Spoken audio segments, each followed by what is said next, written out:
সদরে পপুলার হাসপাতালে। এই পপুলার হাসপাতাল নামেই সরকার কর্তৃক রেজিস্ট্রেশন পেয়েছে অপারেশন থিয়েটার। কিন্তু আমরা সেই অপারেশন থিয়েটারে কি দেখতে পাচ্ছি? দেখুন, একটি জানলা আছে এবং জানলাটি খোলা আছে, ওই পাশে আরেকটি জানলা আছে।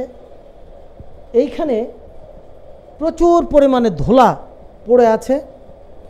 যে সকল যন্ত্রপাতি দিয়ে অপারেশন পরিচালনা করা হচ্ছে সেই সকল যন্ত্রপাতি জং ধরে গেছে। সবচেয়ে আশ্চর্যজনক হলো সত্য যে অপারেশন থিয়েটারের ভিতরে মেয়াদ উত্তীর্ণ ওষুধ পাওয়া যাচ্ছে। একজন সিরিয়াস রোগীকে অপারেশন করেছে, তাৎক্ষণিক ওষুধের প্রয়োজন। তখন ডাক্তারকে চোখ দিয়ে দেখেন যে আসলে এটা কত তারিখের বা এটার মেয়াদ আদৌ আছে কি না। সে হয়তো তার সরল বিশ্বাসে, যেহেতু অপারেশন থিয়েটারে একজন প্রফেসর এসছেন বা একজন ডাক্তার এসছেন, সে অপারেশন করছেন, তখন সে রুগী নিয়ে ব্যস্ত এবং তার বিশ্বাস যে যারা এই ওষুধ এনেছে তারা হয়তো সঠিক ওষুধটি এনে এখানে সংরক্ষণ করেছে। কিন্তু আমরা কি দেখতে পাচ্ছি? সেখানে মেয়াদ উত্তীর্ণ ওষুধ আছে এবং সেই সাথে এই হাসপাতালের যে কয়েকটি ক্যাবিনে আমরা গিয়েছি, প্রত্যেকটি ক্যাবিন নোংরা এবং সেখানে মাকড়সার জাল দিয়ে ভরা, জালনার উপর দিয়ে ময়লা এবং তার পাশে যে স্থানগুলো সেগুলো ময়লা। ওয়ালে বিভিন্ন ধরনের রক্ত, মশা রক্ত, বিভিন্ন কিছু দিয়ে আঁকা বাঁকা এবং ময়লাযুক্ত অবস্থায় আছে। আমরা এখানে পেয়েছি হলো গিয়ে সিভিল সার্জনের প্রতিনিধিকে। আমরা তার সাথে কথা বলছি। কি নাম আপনার? আমি ডাক্তার শিহাব মাহমুদ শাহরিয়ার।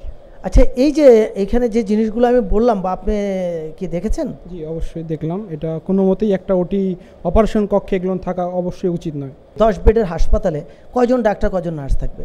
10 বেডের হসপিটালে একজন রোস্টার ভিত্তিতে 3 জন ডাক্তার থাকা উচিত এবং 6 জন ডিপ্লোমা সিস্টার থাকা উচিত। আমরা কথা বলছি এই ক্লিনিকেরই যে ম্যানেজারকে আমরা এখানে পেয়েছি, আমরা তার সাথে। কি নাম আপনার? জাকির হোসেন রানা। আচ্ছা, এই যে যে জিনিসগুলো আমরা বললাম এখানে, যেমন আপনার কি ক্যাবিনগুলো পরিষ্কার আছে? না, পরিষ্কার, ক্লিয়ার, পরিষ্কার নাই।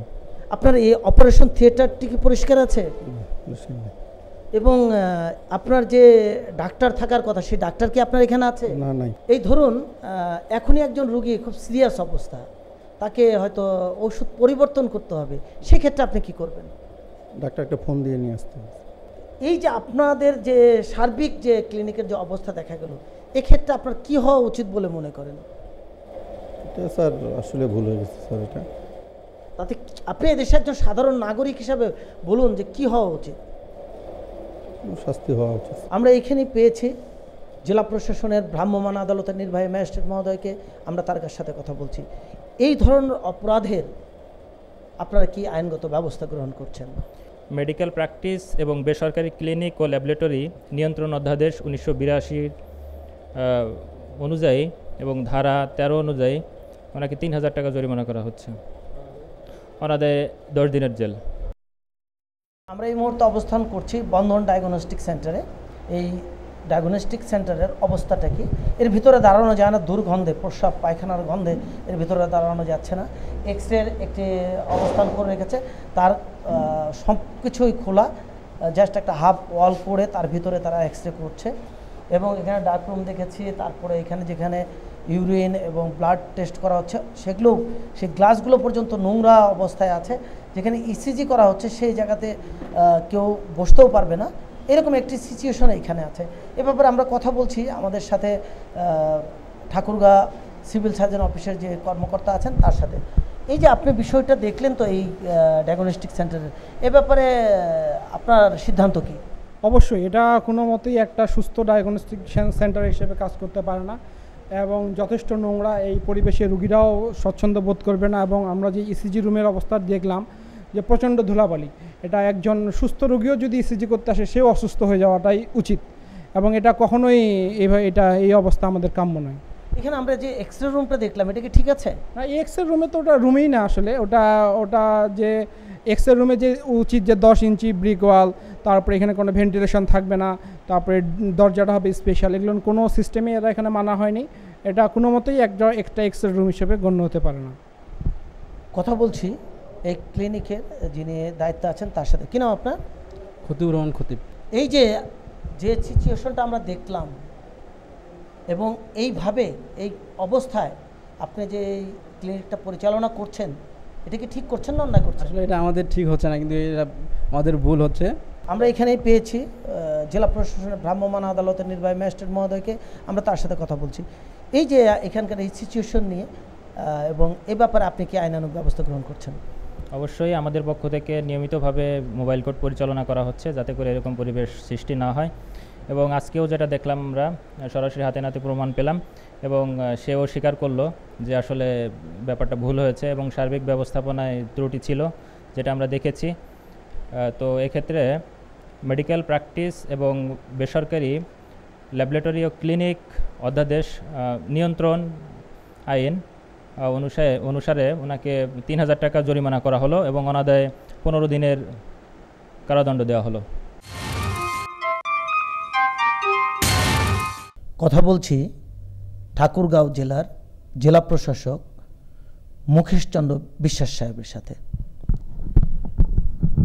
আপনার জেলায় ভোক্তা অধিকার আইন বাস্তবায়নে কী ধরনের ব্যবস্থা গ্রহণ করছেন? ভোক্তা অধিকার আইনের আওতায় আপনারা জানেন যে প্রতিটি জেলায় একটি জেলা কমিটি করা হয়েছে।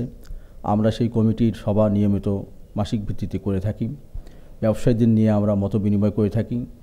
পাশাপাশি মোবাইল কোর্টের মাধ্যমেও যারা মানছে না আইনগুলো, তাদের বিরুদ্ধে আইনগত ব্যবস্থা নেওয়া হয়ে থাকে। এর ফলে জনগণের মধ্যে একটি সচেতনতা বৃদ্ধি পায়। পাশাপাশি যারা আইন অমান্য করে তাদেরও একটি শাস্তির ব্যবস্থা করা হয়।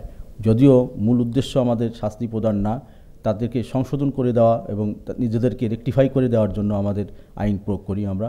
এর ফলে জনগণের মধ্যে একটি বেশ স্বতঃস্ফূর্ত ভাব চলে এসছে। অনেক জনগণের উপস্থিতিতে এই মামলাগুলো করা হয়, যার ফলে অপরাধী তার অপরাধ স্বীকার করে সবার সামনেই শাস্তি প্রদান করা হয়ে থাকে। এর ফলে দেখা যায় যে জনগণও উৎসাহিত বোধ করে। এই মোবাইল কোর্ট পরিচালিত হওয়ায় এলাকার জনসাধারণ কতটুকু উপকৃত হচ্ছে বলে আপনি মনে করেন? মোবাইল কোর্ট পরিচালনার ফলে জনগণের মধ্যে একটি স্বস্তি ভাব এসছে এবং আমাদের মোবাইল কোর্টের প্রতি জনগণের আস্থাও আছে। জনগণের চাহিদার প্রেক্ষিতে তাদের স্বাস্থ্য নিরাপত্তা বিধান, ভেজাল খাদ্য প্রতিরোধ করা ইত্যাদি সংক্রান্ত যখন আমরা মোবাইল কোর্ট করি, তখন দেখা যায় যে জনগণের সামনেই এই অপরাধীকে চিহ্নিত করা হয় এবং অপরাধী তার অপরাধের কথা স্বীকার করে। তার ফলে তাৎক্ষণিকভাবে তাকে আইনের আওতায় এনে সাজা বা জরিমানা আদায় করা হয়। এর ফলে জনগণ যেমন উপকৃত হয়, খুশি হয় এবং তারা প্রতিহত করতে উৎসাহিত হয়। এবং আমাদের কাছে মাঝে মাঝে মোবাইল ফোনের মাধ্যমে মেসেজ পাঠানো হয় যে অমুক জায়গায় এই সমস্যা আছে, অমুক স্কুলের সামনে বকাটে ছেলেপেলে যৌন হয়রানি করছে। তখন আমরা কিন্তু পুলিশ ম্যাজিস্ট্রেট পাঠিয়ে সেখানে তাৎক্ষণিকভাবে বিচারের আওতায় নিয়ে এসে তাদের বিরুদ্ধে ব্যবস্থা গ্রহণ করি। এর ফলে জনগণ স্বস্তি বোধ করে। প্রিয় দর্শক, আজকে যে বিষয়গুলো আপনাদেরকে দেখানো হলো, এই বিষয়গুলো ঠাকুরগাঁও জেলার জেলা প্রশাসনের ভ্রাম্যমাণ আদালতের বিভিন্ন কার্যক্রম এবং সেই সাথে জেলা প্রশাসন যে সকল দায়িত্ব তারা জনগণের পক্ষ থেকে নিয়ে ইতিমধ্যেই পরিচালনা করছেন এবং সচেতনতা সৃষ্টি করছেন, সেই বিষয়গুলো জেলা প্রশাসক মহোদয়ের মুখ থেকে বেরিয়ে এসছে।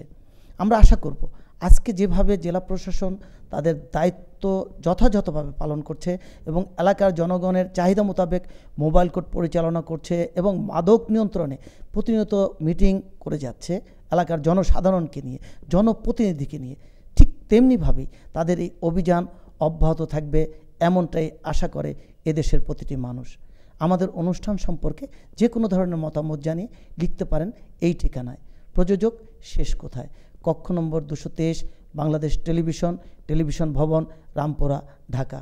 মোবাইল 01711525399। আমাদের পরবর্তী অনুষ্ঠান একই দিনে একই সময় দেখার আমন্ত্রণ জানিয়ে শেষ করছি। খোদা হাফেজ।